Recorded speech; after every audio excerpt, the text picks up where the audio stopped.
안녕하세요. 가까운 나라, 먼 나라 주식 이야기의 TV 아나키스트입니다. 구독과 좋아요, 멤버십 가입 부탁드리겠습니다. 이번 종목은 한국정보공학이라고 하는 종목 살펴볼까 합니다. 말씀드리기에 앞서 절대 추천하는 것이 아니며 상승과 하락을 보장하지 않습니다. 제 100%의 사견이라는 점 말씀드리고 시작하도록 하겠습니다. 한국정보공학 지난주 금요일에 상한가에 마감을 했고요. 상한가는 3,705원, 186,883주의 잔량, 시간의 단일가에서는 23만 1,539주의 잔량으로 본장보다 시간의 단일가에서의 잔량이 더 증가했다. 이런 것은 좋죠. 본장보다 더 증가를 했다는 것은 좋은 거고요. 거래량은 13,110주. 조금 아쉽네요. 시간의 단일가 초반과 후반에 거래량이 좀 많이 나와줬다. 이렇게 보여지고요. 아무래도 점상의 가능성은 좀 더 낮아졌다라고 보여집니다. 하지만 급등으로 출발할 가능성은 여전히 존재한다. 이렇게 보시는 게 맞는 것 같고요. 차트 한번 볼게요. 차트 보면 여기 저점 부근에서 쭉쭉 올라왔어요. 저점 부근에서. 일단은 이 한국정보공학은 안철수 지금은 당선인이죠. 뭐 국회의원도 원래 하고 있던 분인데 이번에 이번에 다시 한번 당선이 됨으로써 이 안철수 관련된 종목이 거의 다 올랐죠. 거의 다 올랐는데 이게 당선이 되고 나서 올랐다는 게 뭘 뜻하냐면 원래 이 인물주들이라던가 아니면 총선이든 대선이든 간에 투표가 끝나기 전부터 떨어집니다. 올랐다가 그 전에 훨씬 올랐다가 이제 떨어지는데 얘 같은 경우는 크게 오르지도 못했어요. 네, 크게 오르지도 못했고 뭐 작년 뭐 10월 11월부터 오르기 시작을 했지만 뭐 그렇게 많이 올랐다? 뭐 이렇게 보면 폭을 보면 좀 더 많이 올랐다라고도 볼 수도 있을 텐데 아무튼 간에 이렇게 올랐다가 이렇게 떨어집니다. 떨어져야 되는데 얘도 떨어지다가 다시금 올랐죠. 이 말은 뭐냐면 그 여당의 지금 그 대표 있죠. 네.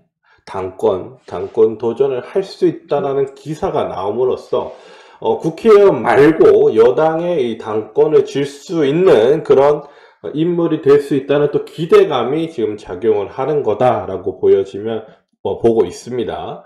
그렇기 때문에 뭐 나경원 지금 당선인 그리고 안철수 당선인 이렇게 해서 2파전이 될 수 있다 가능성이 높다라고 뉴스가 나오고 있기 때문에 거기에 따른 기대감으로 어제 아니죠 금요일에 상한가에 올라갔다라고 보시면 될 것 같아요. 그러면 이게 어떻게 봐야 되냐? 이게 또 대선과는 틀리죠. 예전 대선 후보였을 때는 굉장히 또 파급력이 큰데 이거는 그거보다 파급력이 낮을 수밖에 없습니다. 훨씬 더 낮을 수밖에 없고요. 또 이렇게 생각하시는 분들이 있을 수 있을 것 같아요. 이번에 여당의 당권을 잡으면 차기 대선 2027년 3월에 있을 차기 대선의 대선 주자에 좀 더 유리하지 않을까라는 생각, 그렇게 생각하시는 분들도 계시고 주가도 그렇게 기대하는 그런 기대감이 반영되고 있는 것도 사실입니다. 사실이죠.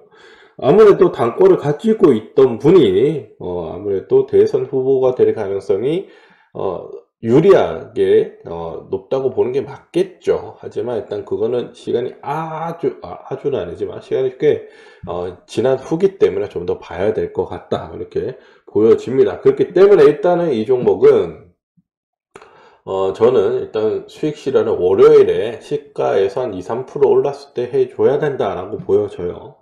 지금 여기서부터 여기까지 오를 때 이건 총선에 대한 기대감으로 올랐던 거고 그리고 나서 총선에 대한 기대감이 쭉 내려갔죠. 내려가서 이제 여기 저점 부근에서 다시금 당권 도전에 대한 그런 기대감 그리고 차기 대권 후보에 대한 유리함이 있을 수 있다라는 기대감이 합쳐져서 올라갔다. 그러면 이 총선에 있을 그 기대감을 올랐던 이 4천원 부분을 돌파를 할 수가 있겠냐? 돌파를 할 수는 있겠죠. 하지만 유지가 되냐가 문제인 건데 유지는 되기는 좀 힘들다 이렇게 보여져요.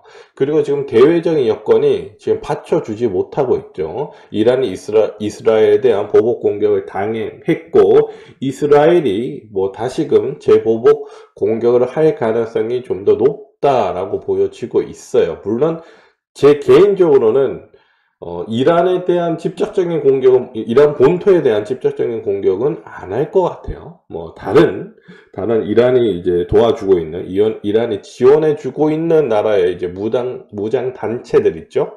그런 단체들을 이제 공격할 가능성이 좀 더 높지 않을까라는 생각이 들어요. 미국이 얘기를 했죠. 이스라엘을 그 재공격을 재보복성 공격을 원하지 않는다. 뭐 이렇게 얘기를 했기 때문에 이스라엘 단독으로 이란과 맞짱을 뜨기에는 좀 힘들지 않을까라는 생각이 들어요. 물론 이스라엘 그 민족성이 굉장히 좀 강하긴 하지만 그렇지는 않을 것 같습니다. 미국이 도와줘야지 전쟁을 수행을 할 수 있다라고 하는 게 맞을 것 같아요. 그렇기 때문에 그렇게 시간은 좀 더 걸리겠지만 그렇게 될 것 같습니다. 제 생각은요. 아무튼 일단 월요일장은 좋지 못하게 출발을 하고 좋지 못하게 마감을 할 가능성이 높기 때문에 일단은 저는 시가 부근에서 시가에서 2~3% 올랐을 때 수익 실현을 하고 바로 손절가는 음봉이 있죠. 음봉. 시가가 깨지면 바로 음봉을 바뀌죠. 그때 손절할 수 있는 그런 야수의 심장을 가질 수 있게 대응을 하셔야 된다 이렇게 말씀을 드리고 싶습니다. 그래요. 상장기업 분석 볼게요. 상장기업 분석 보면 총 발행 주식수 800만 주 정도, 유동 주식수 비율 51.38%, 굉장히 좋습니다. 양호합니다. 그리고 시간에 실적이죠. 실적도 굉장히 좋다고 하기엔 좀 그렇지만 그래도 흑자를 계속 유지를 하고 있는 기업이다. 연결 기준 연간, 별도 기준 연간으로 봐도 작년에 마이너스 9억 별도 기준으로 나왔지만 그 전까지 2개년도 흑자, 뭐 크게 염려될 만한 숫자는 아니다. 그리고 유보율이 1000%가 넘었고요. 2023년 별도 기준으로 해도 1000%가 넘었습니다. 그렇기 때문에 이 종목은 조금 더 실적에 받쳐준다 그러면 나중에 무상증자의 가능성도 있는 종목이다 이렇게 보여지고요. 그래요. 일단은 이 종목은 수익 실현을 좀 하자. 월요일에 가급적이면 뭐 내가 급한 게 아니라면 저는 수익 실현을 좀 하자 이렇게 생각이 들어요. 네, 그렇게 해서 대응을 해 주시는 게 좋을 것 같다. 정리를 한번 해보도록 할게요. 한국정보공학이고요. 안철수 관련주로 상한가, 국회의원 당선 이후 여당의 당권 도전 가능성이 제기가 되었다. 다른 총선 관련주들의 결과죠. 이제 당락이 결정되고 나서는 이제 소멸이 됐는데 이 종목은 당권 도전 가능성으로 인해서 이제 상한가 갔다. 안철수 관련된 종목이 써니전자, 암랩 등이 있죠. 얘네들이 원래 대표적인 안철수 관련주기 때문에 반드시 같이 보아야 한다라고 말씀을 드리겠습니다.